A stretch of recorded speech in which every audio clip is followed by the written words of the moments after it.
そして、その10年後。お前はまた現れて。内閣関係者2人と、高級官僚1人を殺した。なぜあの3人を狙った？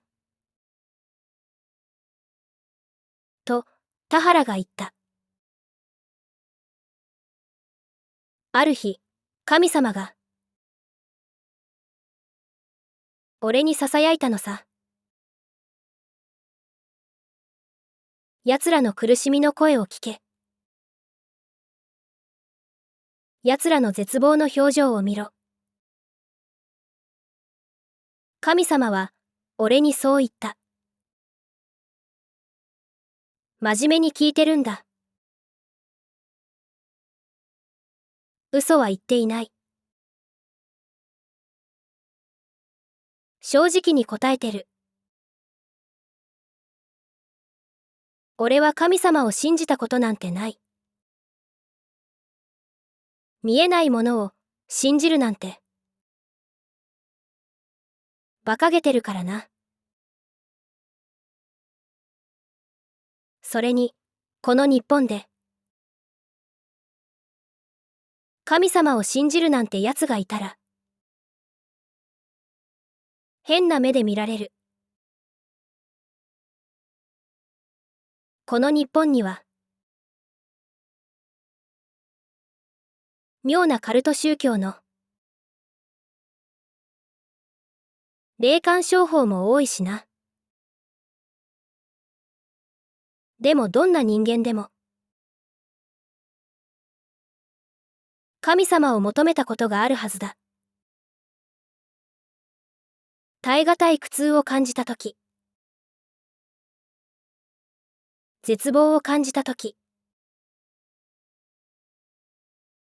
自分が無力であることを思い知ったとき、人間は神様に救いを求める。人間っていうのはそうできてるのさ。俺は神様を信じたことはないが、でもよく考えてみると、物心ついた時からずっと、俺は神様を求めてきた。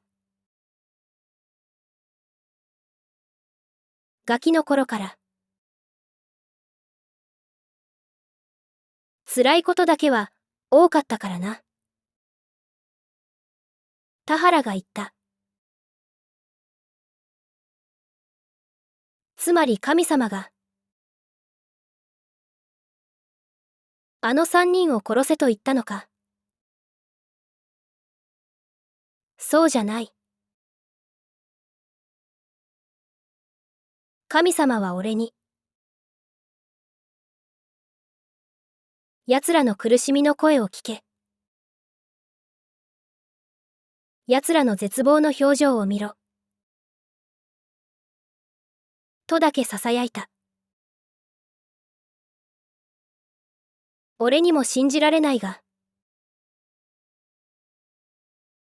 俺にはその声が、はっきり聞こえたよ。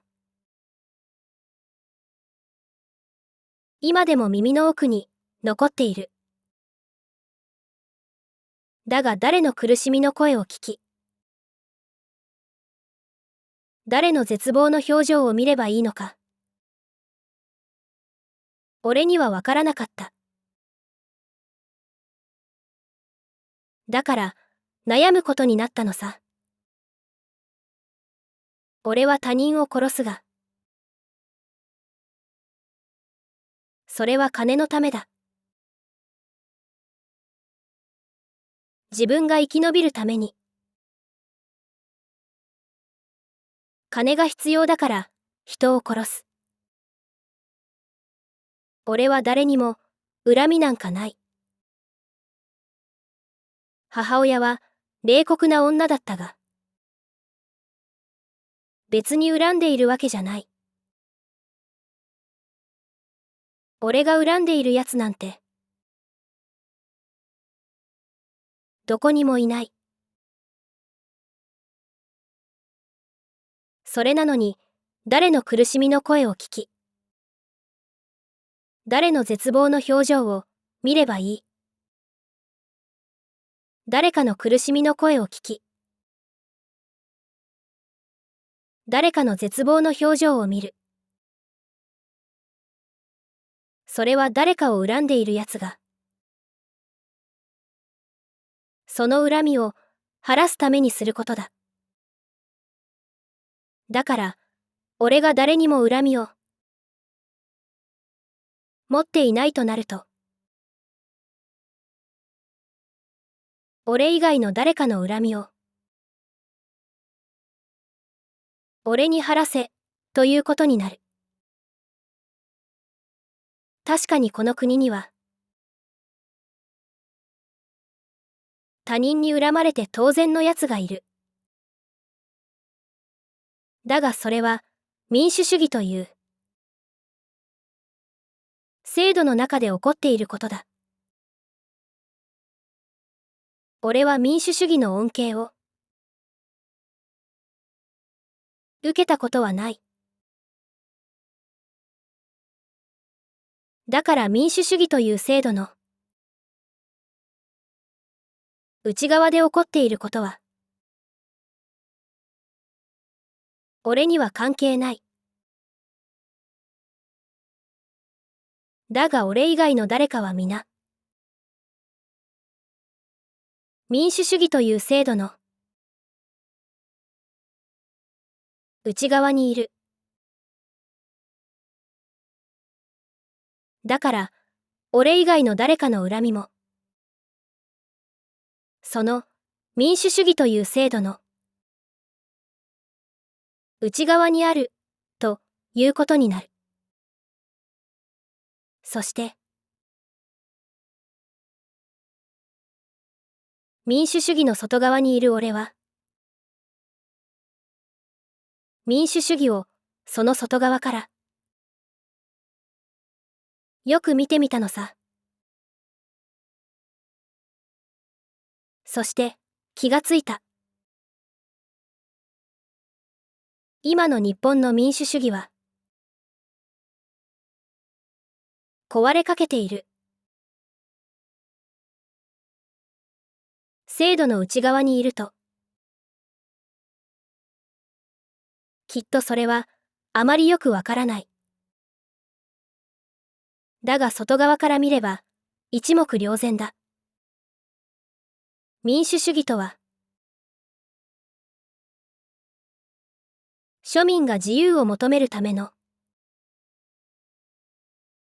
ルールのことだ。自由を求めるための憲法、法律。それが民主主義だ。だが、自由を求める庶民がいなければ、民主主義には意味がなくなってしまう。そこが日本の民主主義の弱みだ。日本に初めて民主主義をもたらしたのは、アメリカのマッカーサーと GHQ だった。しかも、その民主主義は、当時の世界では、最先端の民主主義だったはずだ。だが当時の日本人は皆、長い間、軍国主義者の洗脳を受けていて、その洗脳がまだ解けていない。だから、自由を求めるということが、今一つわからない。そして、自由を求める庶民がいなければ、民主主義には意味がなくなってしまう。だが当時の日本には貧しさがあった。貧しい者にとっての自由とは、豊かさのことだ。つまり、当時の日本人は、豊かさを求めることで、自由を求めるということが、できたわけだ。そして1955年から1973年まで続く日本の高度経済成長は実現した。だが、当時の日本人には、自分たちが求めているものが、自由だという自覚はなかった。そして、今でも日本人は、その自覚を持てずにいる。自由とは求めるものだ。求めないものに、自由などあるはずがない。だが、今の日本では、自由など持たない者が、自分は自由のつもりでいたりする。だから日本の選挙の投票率は、いつも 50% 以下なのさ。そして1990年代、日本でバブル経済が崩壊した後、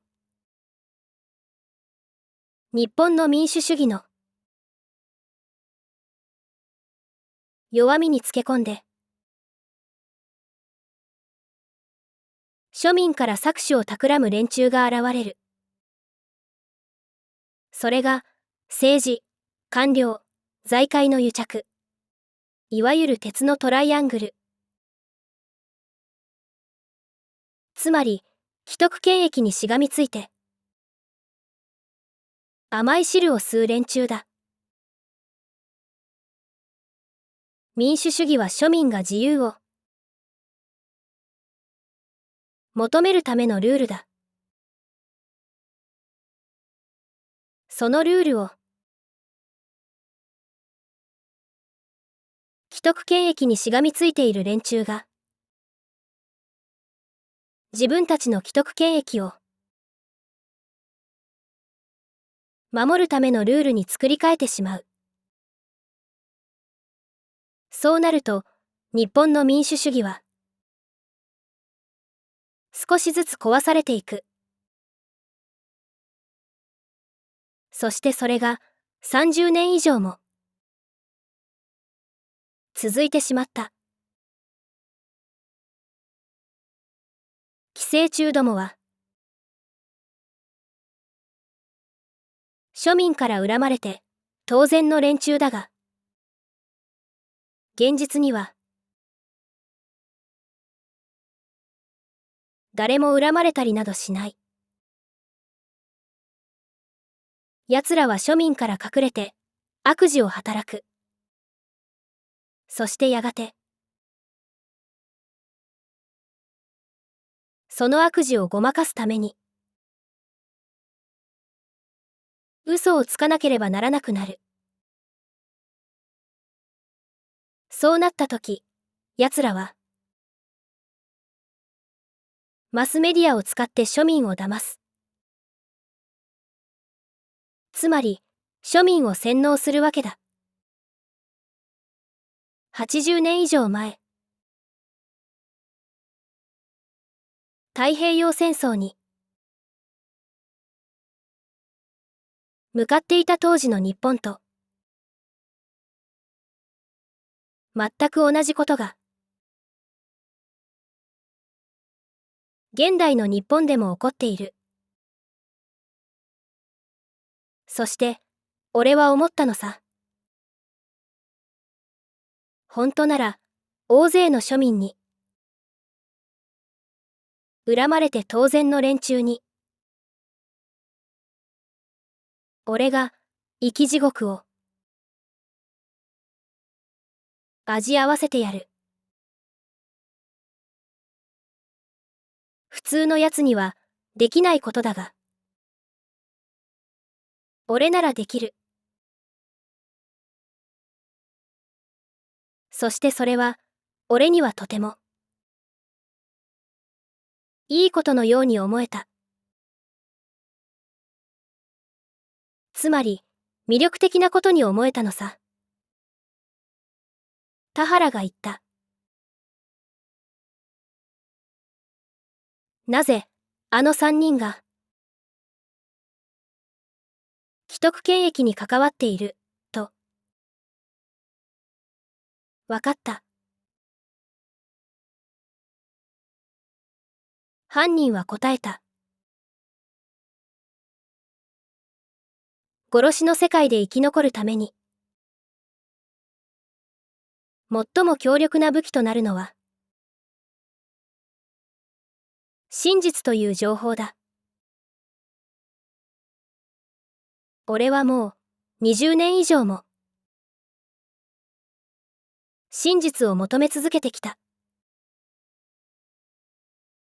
調べれば、そんなことは、俺にはわかるのさ。それと、俺が、生き地獄を味合わせてやったのは、3人だけじゃない。霞が関と永田町には、行方不明になったやつが、何人かいるはずだ。調べてみるといい。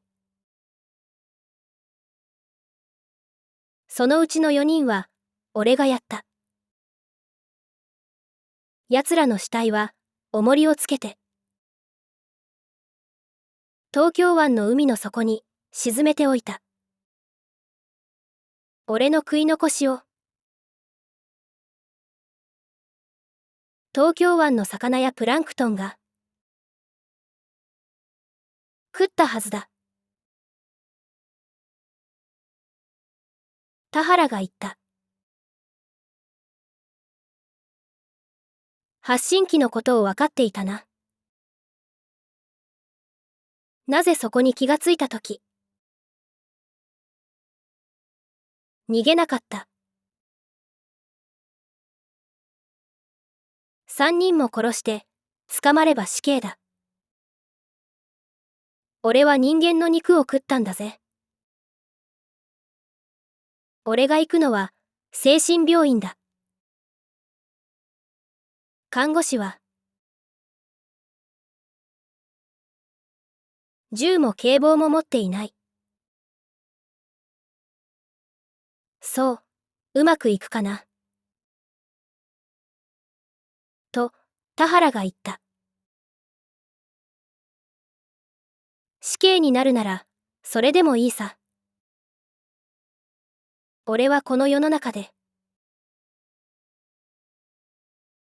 自分のやりたいことをやった。障害は確かに大きかった。だが俺は、好きに生きた。それで十分だ。再生リスト37に続きます。